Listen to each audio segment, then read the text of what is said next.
Well, the race for president, not the only big race tomorrow night in Arizona. Both the U.S. Senate candidates say held final rallies in Arizona. We start our coverage tonight in Prescott, where Kari Lake spoke to supporters at the Yavapai County Courthouse tonight. Fox 10's Ashley Rodriguez was there. A New York Times Siena poll released this Sunday shows Ruben Gallego 5 points ahead of Kari Lake, 50 to 45%. It also found that Gallego has 95% of the Harris vote and 10% of the Trump vote. But if you ask the people who attended Kari Lake's rally tonight, they aren't buying it. Republican candidate for U.S. Senate Kari Lake rallies one last time before voters head to the polls as her Prescott supporters endured 40-degree weather to show their support. I don't know what temperature it is tonight. I think it's either 45 or 47. What do you think?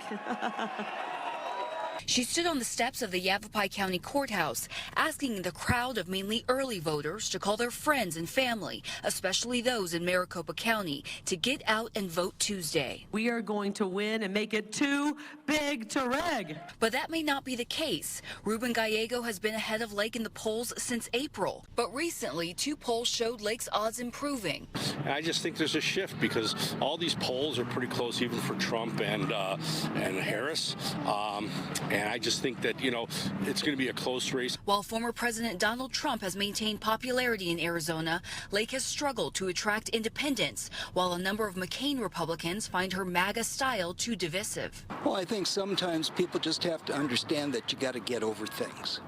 Okay? Personally, I did not appreciate how she handled the issue with Jeff DeWitt. Okay? Didn't like that.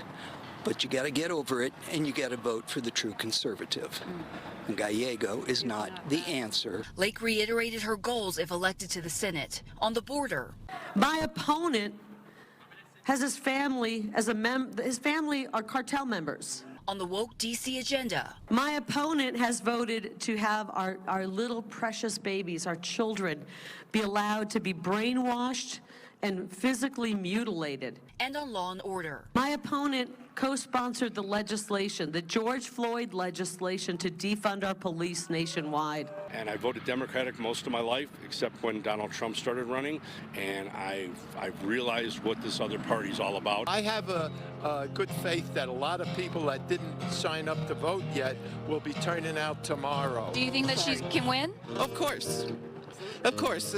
Kari Lake told the crowd of supporters that her internal polling shows her ahead, but regardless of which poll you believe, this race is tightening and every vote will count. In Prescott, Ashley Rodriguez, Fox 10 News.